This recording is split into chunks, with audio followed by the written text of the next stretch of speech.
Assalamualaikum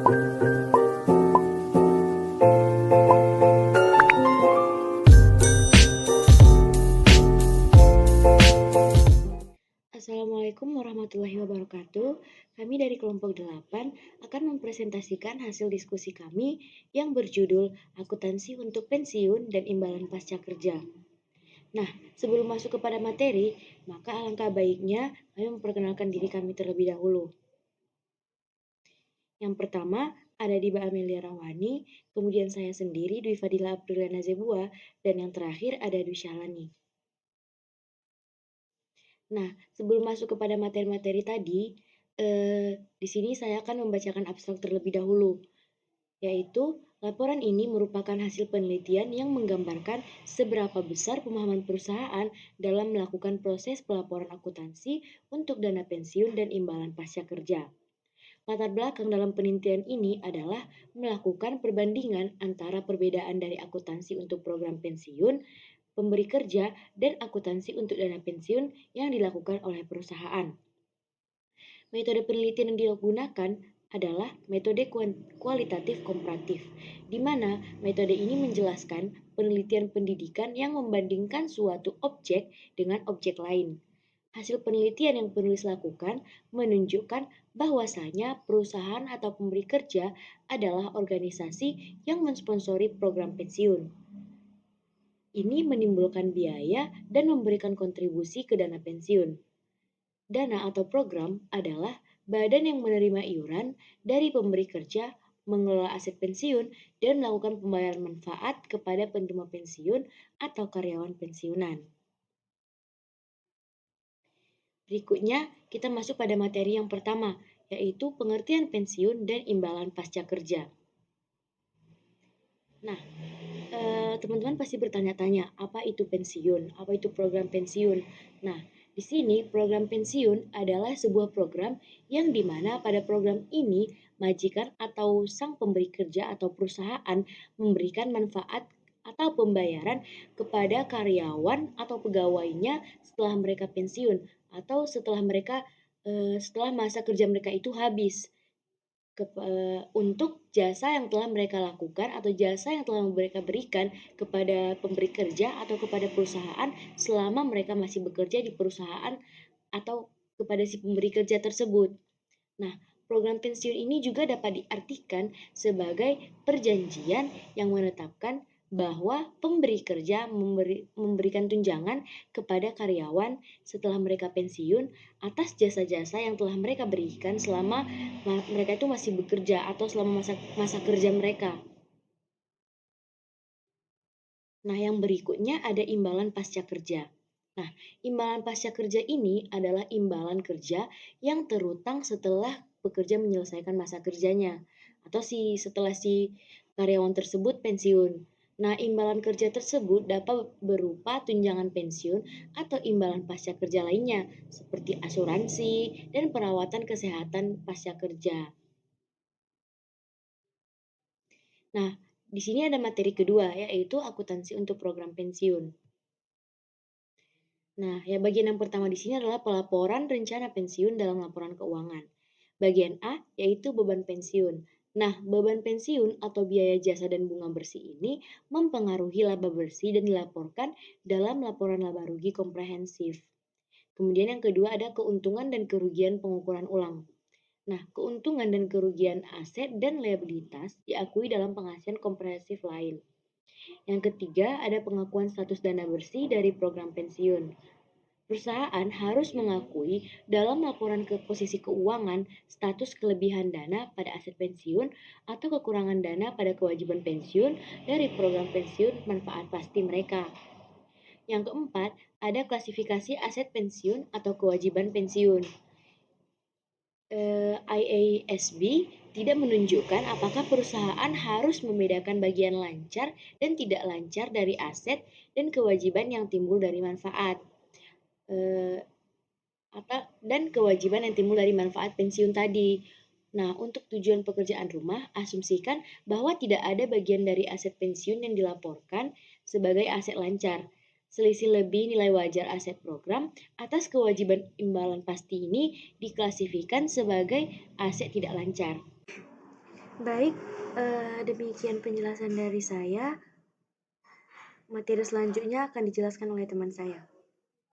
Perkenalkan, nama saya Dwi Syalani. Jadi di sini saya akan melanjutkan materi mengenai pelaporan akuntansi pensiun sesuai dengan pernyataan standar akuntansi keuangan nomor 18, akuntansi dana pensiun.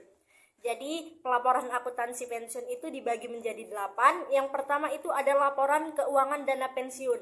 Jadi laporan ini baik yang menyelenggarakan program pensiun manfaat pasti atau biasa disebut dengan PPMP maupun program pensiun iuran pasti atau PPIP yang mencakup yang pertama itu ada laporan aktiva bersih, yang kedua ada laporan perubahan aktiva bersih, yang ketiga ada neraca, yang keempat ada perhitungan hasil usaha, yang kelima ada laporan arus kas, dan yang terakhir itu ada catatan atas laporan keuangan.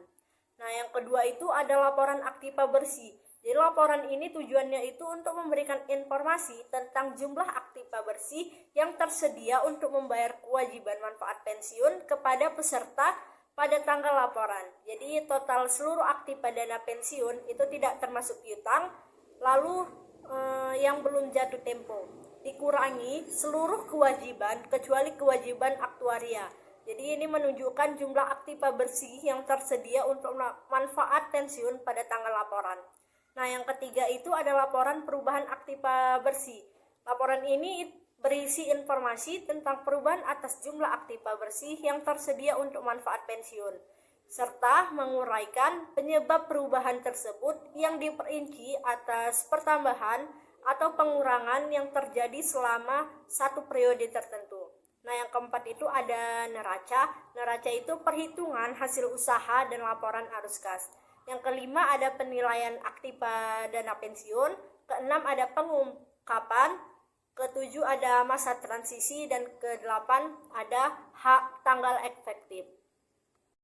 Nah, masih dari kelanjutan materi sebelumnya, yaitu penyajian informasi dalam laporan keuangan. Jadi di dalam informasi dalam laporan keuangan itu kan tadi kita bagi menjadi 8.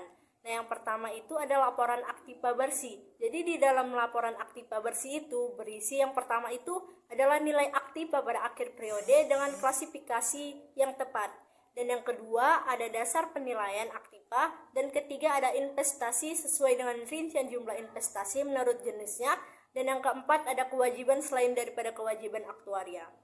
Nah, yang kedua ada laporan perubahan aktiva bersih. Jadi laporan aktiva bersih ini berisi biaya jasa kini atau iuran normal yang jatuh tempo baik yang berasal dari pemberi kerja atau dari peserta. Nah, yang kedua ada biaya jasa lalu atau iuran tambahan yang jatuh tempo. Yang ketiga ada hasil investasi antara lain bunga, dividen, sewa itu juga masuk. Dan yang keempat ada pendapatan lain-lain. Yang kelima ada manfaat yang sudah dibayarkan dan yang belum dibayar, jadi masih terhutang. Jadi itu untuk peserta yang pensiun, meninggal atau cacat. Nah, yang kelima itu ada, yang keenam itu ada beban administrasi, ketujuh ada beban investasi, kedelapan ada beban lain-lain, kesembilan ada pajak penghasilan, kesepuluh ada keuntungan atau kerugian dari pelepasan investasi dan penurunan atau kenaikan nilai investasi. Dan yang terakhir itu di laporan perubahan aktiva bersih ini ada pengalihan dana atau dan dari dana pensiun lain. Nah, yang ketiga ini kan ada neraca. Jadi neraca itu berisi posisi keuangan dana pensiun dan nilai historis khusus. Untuk investasi ditentukan juga nilai wajarnya. Dan yang keempat adalah perhitungan hasil usaha. Perhitungan hasil usaha ini termasuk dengan pendapatan dan beban investasi, beban administrasi, dan juga pendapatan lain-lain. Kemudian selanjutnya adalah yang kelima adalah laporan arus kas. Jadi laporan arus kas ini disajikan sesuai dengan sifat kegiatan usaha dana pensiun selama periode pelaporan. Nah, untuk selanjutnya itu ada catatan atas laporan keuangan. Jadi catatan atas laporan keuangan ini berisi mengenai penjelasan mengenai program pensiun serta perubahan-perubahan yang terjadi selama periode laporan. Yang pertama itu ada nama pendiri dana pensiun dan juga mitra pendiri jika ada. Kemudian ada kelompok karyawan yang sudah menjadi peserta program pensiun, jumlah peserta program pensiun, dan jumlah pensiunan. Kemudian ada jenis program pensiun, iuran yang berasal dari peserta itu jika ada, Untuk PPMP, penjelasan mengenai manfaat pensiun yang dijanjikan, itu penjelasannya mengenai rencana penggabungan, pemisahan, pemindahan kelompok peserta, dan pembubaran dana pensiun, atau itu jika besar kemungkinan terjadinya. Kemudian itu ada penjelasan singkat mengenai kebijakan akuntansi yang penting. Kemudian yang ketiga itu adalah penjelasan mengenai kebijakan pendanaan. Untuk selanjutnya yaitu materi selanjutnya mengenai penyusunan jurnal akuntansi untuk pensiun. Di sini saya akan memberikan contoh menggunakan lembar kerja. Di sini bisa kita lihat gambarnya. Ini adalah sebuah lembar kerja yang digunakan untuk akuntansi pensiun. Jadi pada baris pertama lembar kerja itu perusahaan mencatat saldo awal itu jika apa saja. Ini kemudian mencatat transaksi dan acara selanjutnya yang terkait dengan program pensiun menggunakan debit atau kredit. Kemudian itu menggunakan kedua set kolom seolah-olah satu untuk setiap transaksi atau peristiwa. Jadi debit itu harus sama dengan kredit, dan saldo akhir di pensiun kolom aset atau kewajiban itu juga harus sama dengan saldo bersih dalam catatan memo. Kemudian ini saya ada contoh mengenai kertas kerja akuntansi untuk pensiun. Jadi pada 1 Januari 2017, perusahaan Jarle memberikan informasi berikut terkait dengan program pensiunnya untuk tahun 2017. Yang pertama itu ada aset paket, yaitu 1 Januari 2017 adalah $100.000. Kemudian ada kewajiban manfaat yang diproyeksikan 1 Januari 2017 itu adalah sebesar $100.000 juga. Dan kemudian ada biaya layanan tahunan itu sebesar $9.000, dan tingkat penyelesaian adalah 10%. Jadi pengembalian aktual atas aset program juga sebesar 10.000, dan kontribusi dana adalah 8.000. Jadi manfaat yang dibayarkan kepada pensiun sepanjang tahun adalah 7.000. Bisa kita lihat di sini contohnya. Di situ ada contoh kertas kerja akuntansi untuk pensiun mengenai masalah di atas. Ini adalah penyelesaian masalahnya. Jadi untuk entry jurnal resmi pada tanggal 31 Desember itu yang mencatat pensiun di tahun 2017 itu biaya pensiun di debit sebesar 9.000, uang tunai di kredit sebesar 8.000, dan aset atau kewajiban pensiun di kredit juga sebesar 1.000. Baiklah, materi selanjutnya yaitu mengenai perbedaan akuntansi untuk program pensiun pemberi kerja dan akuntansi untuk dana pensiun. Jadi di sini kita akan mengetahui perbedaannya. Jadi akuntansi untuk pensiun itu dibagi menjadi dua. Yang pertama itu ada akuntansi untuk program pemberi kerja dan akuntansi untuk dana pensiun. Jadi perbedaannya itu di sini. Perusahaan itu atau pemberi kerja itu adalah sebuah organisasi yang berkontribusi untuk program pensiun. Jadi ini menimbulkan biaya dan memberikan kontribusi ke dana pensiun. Jadi dana atau program adalah badan yang menerima iuran dari pemberi kerja, mengelola aset pensiun, dan melakukan pembayaran manfaat kepada penerima pensiun. Penerima pensiun di sini adalah karyawan pensiunan. Jadi dana tersebutlah yang harus diberikan badan hukum dan akuntansi yang terpisah. Jadi itu juga memelihara satu set pembukuan dan menyiapkan laporan keuangan. Baik, di sini saya akan melanjutkan presentase dari teman saya. Sebelumnya izinkan saya untuk memperkenalkan diri. Perkenalkan, nama saya juga Amelia Rahwani. Saya akan melanjutkan presentase tentang perbedaan akuntansi untuk program pensiun pemberi kerja dan akuntansi untuk dana pensiun. Akuntansi untuk pensiun dapat dibagi menjadi dua, yaitu akuntansi untuk program pemberi kerja dan akuntansi untuk dana pensiun.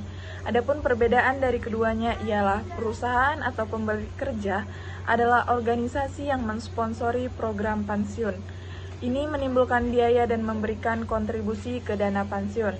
Dana atau program adalah badan yang menerima iuran dari pemberi kerja, mengelola aset pensiun, dan melakukan pembayaran manfaat kepada penerima pensiun atau karyawan pensiun. Dana tersebut harus merupakan badan hukum dan akuntansi yang terpisah. Itu memelihara satu aset pembukuan dan menyiapkan laporan keuangan. Selanjutnya ada akuntansi untuk dana pensiun. Jadi dalam akuntansi untuk dana pensiun terdiri atas program pensiun. Program pensiun adalah pengaturan di mana pemberi kerja memberikan manfaat atau pembayaran kepada karyawan yang pensiun atas jasa yang mereka berikan selama masa kerja mereka. Dana atau program pensiun adalah badan yang menerima iuran dari pemberi kerja mengadministrasikan aset pensiun dan melakukan pembayaran manfaat kepada karyawan yang pensiun atau penerima pensiun.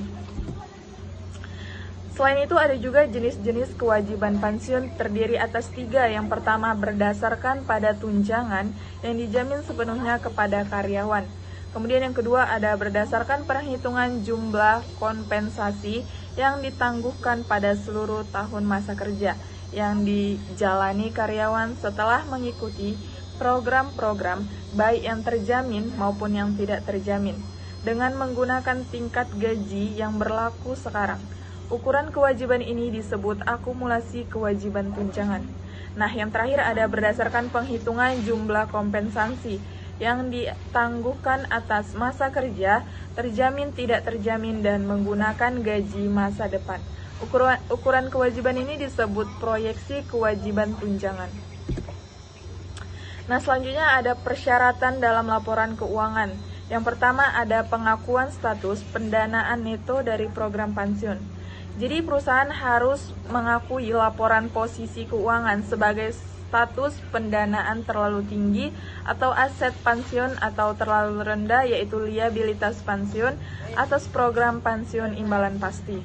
Kemudian ada klasifikasi aset pensiun atau liabilitas pensiun.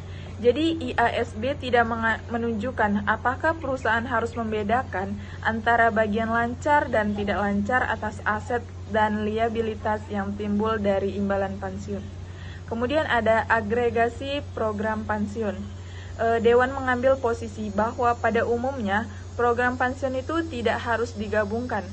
Satu-satunya situasi di mana penyimbangan diperoleh. Kemudian ada persyaratan dalam catatan atas laporan keuangan. Informasi mengenai program pensiun sangat penting untuk memahami posisi keuangan perusahaan, hasil operasi, dan arus kas. Jadi untuk meningkatkan pemahaman tentang program pensiun, perusahaan itu diwajibkan untuk menggunakan informasi yang menjelaskan karakteristik program imbalan pasti dan resikonya. Kemudian ada mengidentifikasi dan menjelaskan jumlah dalam laporan keuangannya yang timbul dari program imbalan pasti.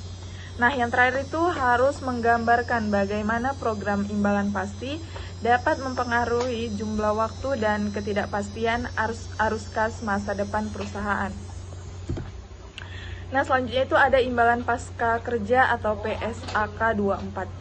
Jadi imbalan pasca kerja adalah sebagai imbalan kerja atau selain itu pesangon PKK dan imbalan berbasis ekuitas yang terutang setelah karyawan menyelesaikan masa kerjanya. Jadi imbalan pasca kerja itu mencakup tunjangan, pensiunan, dan imbalan pasca kerja lainnya seperti tunjangan kesehatan, pasca kerja, program imbalan dapat diklasifikasikan sebagai program iuran pasti atau program imbalan pasti. Nah, sebelum itu, apa itu program iuran pasti dan imbalan pasti?